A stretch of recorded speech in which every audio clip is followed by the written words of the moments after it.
Today we are going to be reading Grandpa's Great Escape by David Walliams.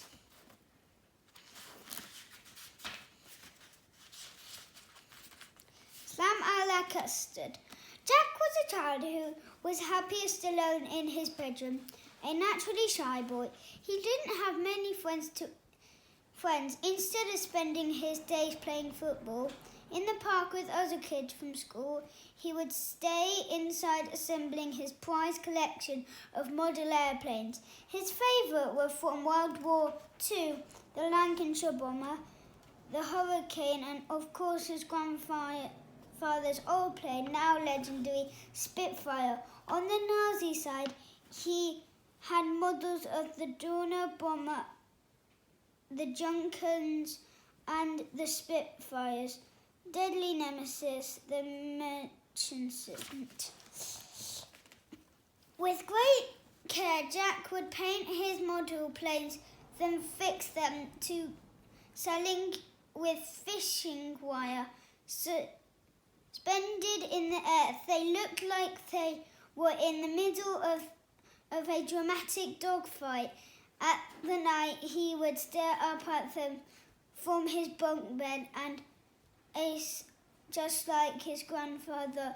Once he drift off to sleep dreaming he was in a raft flying in Ace, just like his grandfather. Once the boy kept a picture of his grandpa by his bed. He was a young man in an old black and white photograph. It was taken sometime in 1914 at the height of the Battle of Britain. Grandpa was standing proudly in his RAF uniform. In his dreams, Jack would go up, up and away, just like his grandfather had. The boy would have given him his past and all of his future, for no more moment behind the controls of Grandpa's legendary Spitfire.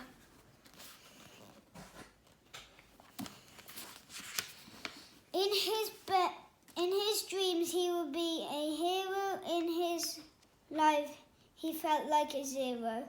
The problem was that each day, exactly homework every afternoon, and eat his dinner in front of television every night. If only he wasn't so shy. If only he had lots of friends. If only he could break free from his boring life. The highlight of Jack's week was Sunday. That was the day his parents would leave him with his grandfather. Before the old man had become too confused, he would take his grandson on most magical days out. In the Imperial War Museum was the place they loved to visit the most. It was not too far away in London. The treasure trove of all the things military together. The pair would travel at the old warpers hanging from ceiling of the great room. The legendary Spitfire was, of course, their absolute favourite. Seeing here always brought Grandpa's memories of war flooding back. He would share these stories with his grandson, who discovered every world on the long bus. Journey home backward, bombarded with an old man. Hundreds and hundreds of questions. What is the fastest speed you have won in your Spitfire? Did you ever had a puncture out? Which is better, fighter plane, the Spitfire, or the Merchant? Grandpa loved answering him. Often a crowd of children would gather around the old man and on the top desk of the bus at home to listen to these incredible tales.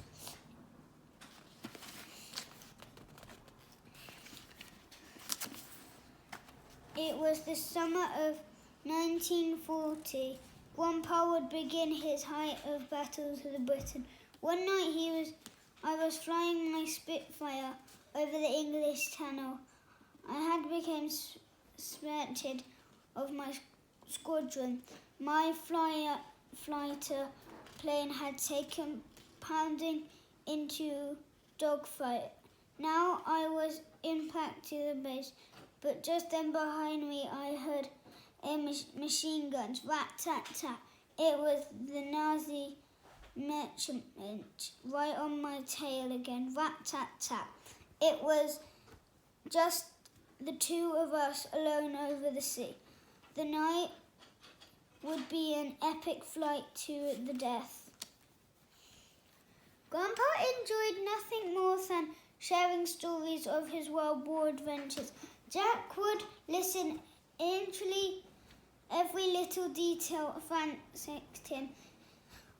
Over time, the boy became something of an expert on these old finger planes. Grandpa would tell one day his grandson that he would make an excellent pilot one day. This always made the boy burst with pride. Then later in the day, even if ever an old black and white war film was on television, the pair would snuggle up on the sofa together in Grandpa's house, and they would watch it, and it reach for the sky was one they watched over and over again. The classic told the story of a pilot who lost both his legs in a horrific accident before World War II. Despite this, Douglas Bader went on to become a legendary flying ace. Rainy Saturday afternoons were made for reach the sky or one of our African that is missing. There was nothing better. Sadly, at Grandpa's home, it was always difficult. It rained rations. During the war, the old man never ate food from tin for dinner. He would select a couple at complete random from his larder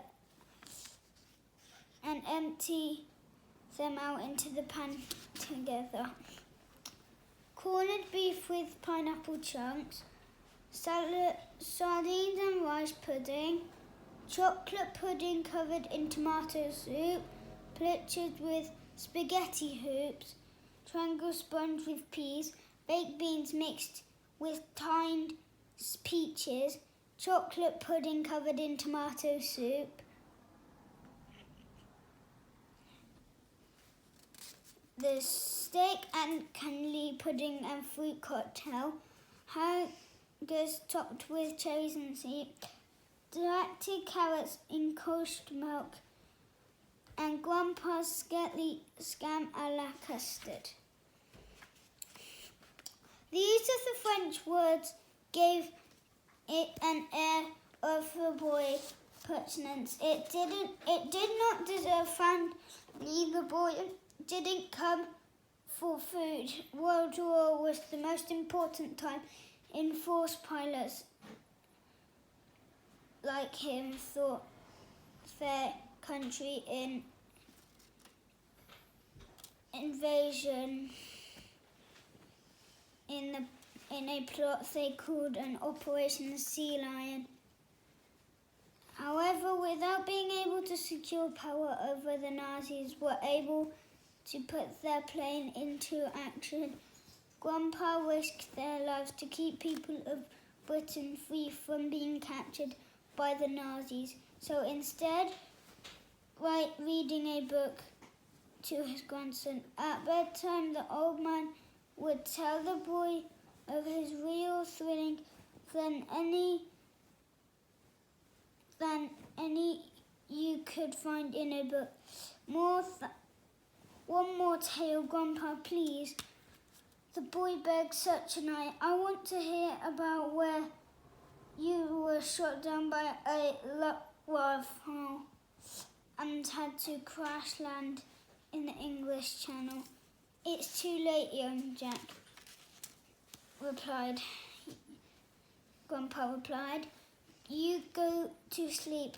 I promise I will get you that tale and plenty more in the morning. But I'll meet you in your dreams, Gretchen later, said the old man.